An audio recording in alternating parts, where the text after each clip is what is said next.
And we're live. Ladies and gentlemen, boys and girls, welcome back to Anime Deco. I'm your host, Anis Ali Trooper Khan, in the house, back in the apartment with some awesome new stuff. What kind of stuff? Actually, it's some kick-ass merch from Japan, courtesy of, let's see here, this is from Terraformer and Aichi. That's not too far from where I used to live, and from Zen Japan, and that's in Fukushima-ku, Osaka. I actually spent a night there, a few nights there, at the amazing Kyotoko guest house. So guys, today it's going to be a couple of accessories for Gunpla. Now, I'm trying to find my hobby knife, which I have misplaced somewhere. I think I'm going to restart this. This is all over the place.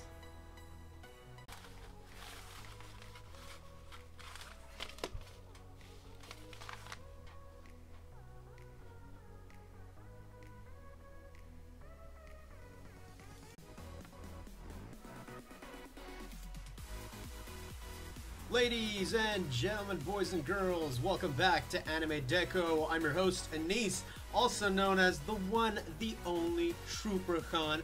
I'm your host, and today I received a couple of packages from Japan. This one's from Aichi, which is pretty close to where, well, actually that's in the province or prefecture where I used to live.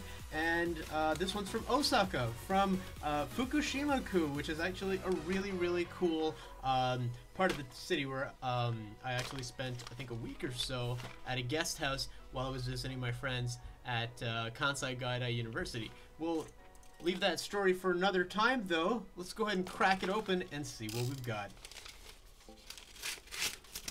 So this has come from Japan Post in a nice bubbly package. Wow, look at this! Got a handwritten notes. Thank you from Zen Japan. Thank you for your purchase at Amazon Marketplace. We carry on a business in Osaka. We sent items from Osaka in Japan. If you are satisfied with the item, could you give us the feedback of 5 stars? Your feedback is very encouraging for us. We're looking for your feedback from Japan. Brought to you by Zen Japan Trading. Guys, handwritten thank you notes. It's the little things. Alright, and this awesome, fantastic item is, of course, the Tamiya Weathering Master set. This is set number D. I got this one for burnt blue, burnt red, and oil stain. This is very useful for your model kits if you want to do some burn marks on your thrusters. So I've got my trusty Thunderbolt Gunpla here, which is still coming together nicely. And just around the rim of the thrusters here, we're going to have a look and see if we can make some use of this stuff and have a nice sort of a burnt effect. You know how heat sort of heats up the exhausts of motorcycles and you know, just any kind of pipes that you might have. So the packaging is good quality. We've got some warning labels on the back, as well as an instruction set. Wow, very cool. Actually shows you how to use it. Very nice. Reassuring amount of kanji on there, so great practice. They show us that right here we can use it on the tip of a cannon, for example, of a tank. So that's just great, saying that when you're done using it, you can wipe it off on a tissue, and so that's pretty obvious. Wow, English instructions too. That's a really cool, nice touch there. Perfect. And it says you can also wash it with mild detergent, which is really great. Fantastic. So I'm actually going to hang on to this because I am a bit of a nerd when it comes to instructions. I like my instructions. I always RTFM. Now it warns us not to choke on this, so I'll do my best. And we've got another little item here. This is, well, let's have a look and see what we got. Alright, this is coming to us from Aichi, Japan, close to Nagoya, which is not too far from one of the most important space centers in Japan. That's where they build the rocket engines for the H-2A rocket, which is what brings all the goods up to the International Space Station, including for the Kibo module.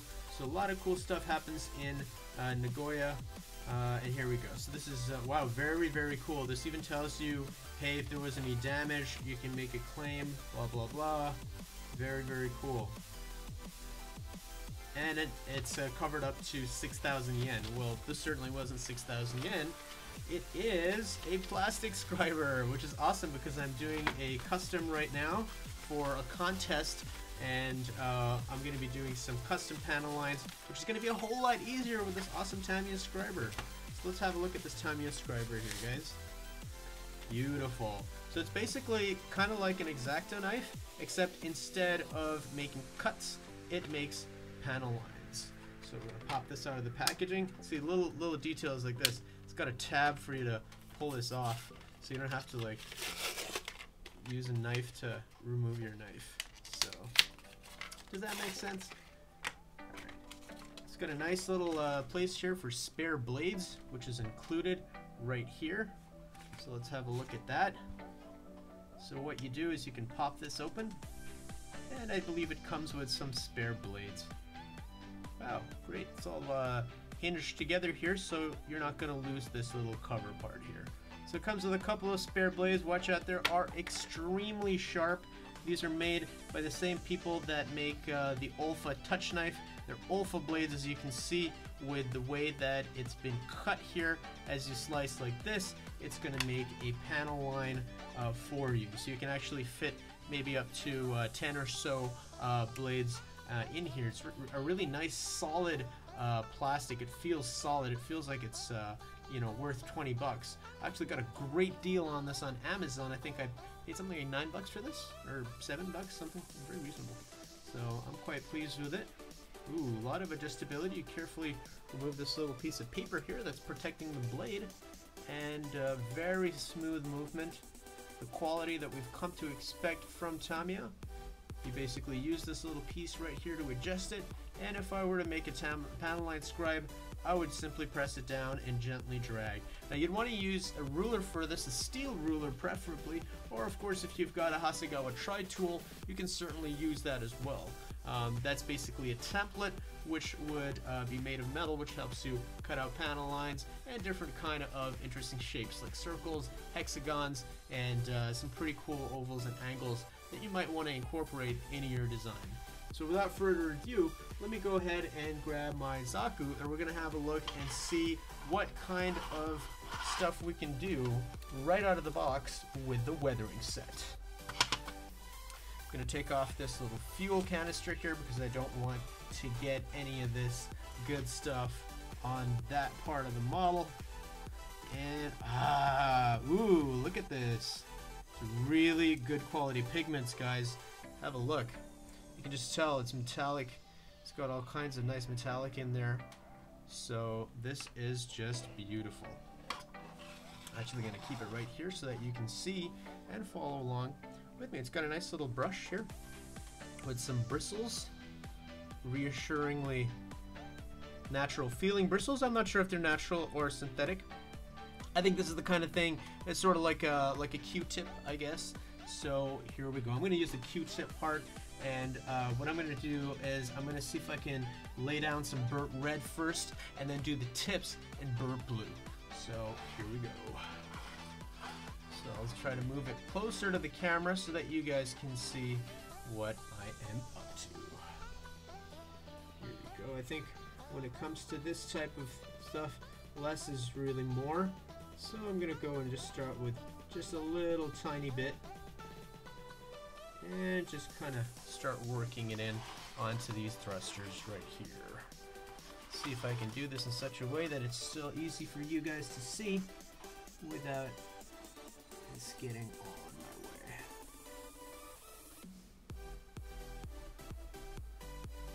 my way. This is a little bit more tricky than it looks, actually. I wonder if you have to prep the surface somehow, because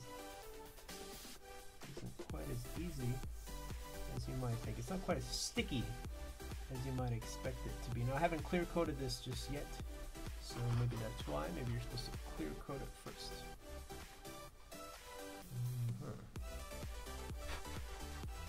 Maybe I'm just not using enough of it. I'll try it on this one here, where it's a little bit more apparent. So it's actually a really good experiment. I like to show when I'm using something for the first time, so that way you also get an idea of what it's like for someone who is a total beginner when it comes to using these modeling products. So here we go. Getting this burnt red on here.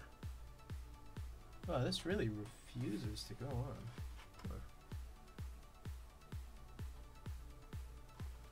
I mean, it's not really that apparent.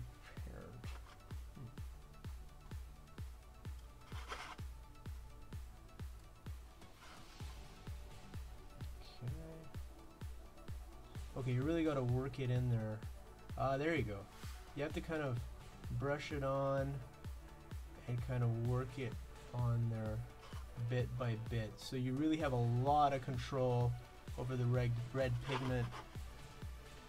You can really work it on there layer by layer, gently. Initially, when you start dabbing it on, and you can start to see that coming on. It's a very, very subtle effect for now, so I'm not sure if you're going to be able to tell just yet. You can just barely see it getting a little bit discolored right on the edge there. It almost looks like rust colored, which is really nice. It adds a little bit of dimension to your model. Gives it a sense that this thing has been used. These thrusters have been fired. You know, it's not some kind of brand spanking new Majugly, if you will. Right? The Majugly's been used a little bit. She's seen some action. That's an effect that I quite like. I like my stuff not too weathered, but just enough that you can tell that the unit has been used. So it gives you a nice, adds a little bit of dimension to the models.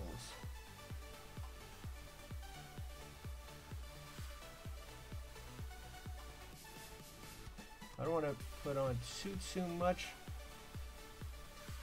Perfect. So the brush lets you kind of remove the excess, and I'm just putting it on just a touch here.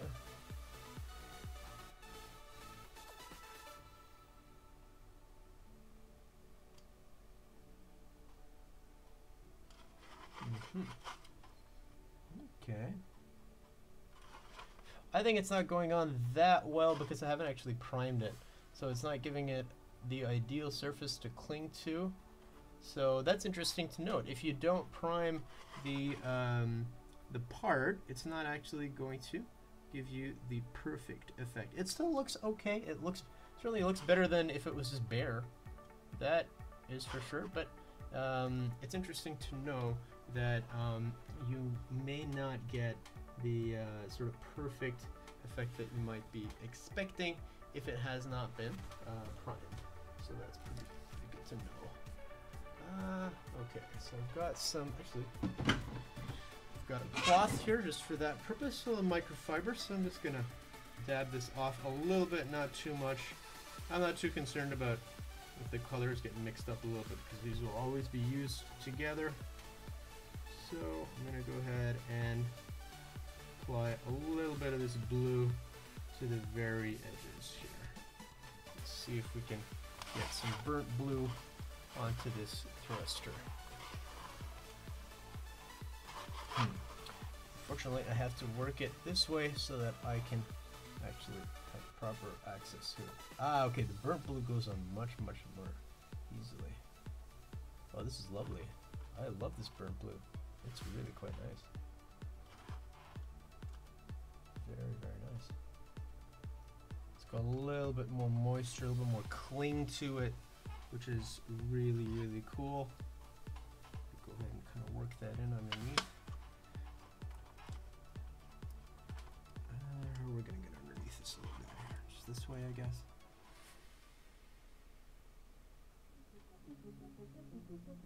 Oh yeah, that looks rad. It's really the blue that brings out the burnt edge of the thruster. Just a touch, just a few millimeters, maybe even just barely a millimeter. And that looks fantastic. That looks really cool. This is lovely. Oh yeah, baby. Come to dandy.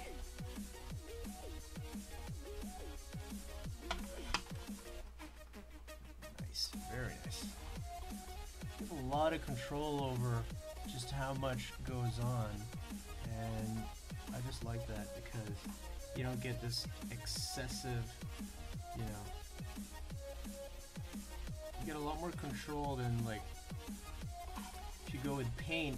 For a beginner like me, it might be a little bit more tricky to control, whereas here it's really giving me the effect that I was looking for without really having to go to extremes. Have a look at that, guys. I'm gonna see if I can enhance the lighting on this section so you can have a little bit of a better view of it. I know it's hard to make out. I'm sorry about the lighting is not perfect. Maybe if I adjust it a little bit here, you guys can get a sense of. So I don't know if you can see that the edge of this thruster, maybe I can move it closer to the camera. There you go. See how the edge of the thruster is now like blued out? So it looks a little bit like it was heated up, right?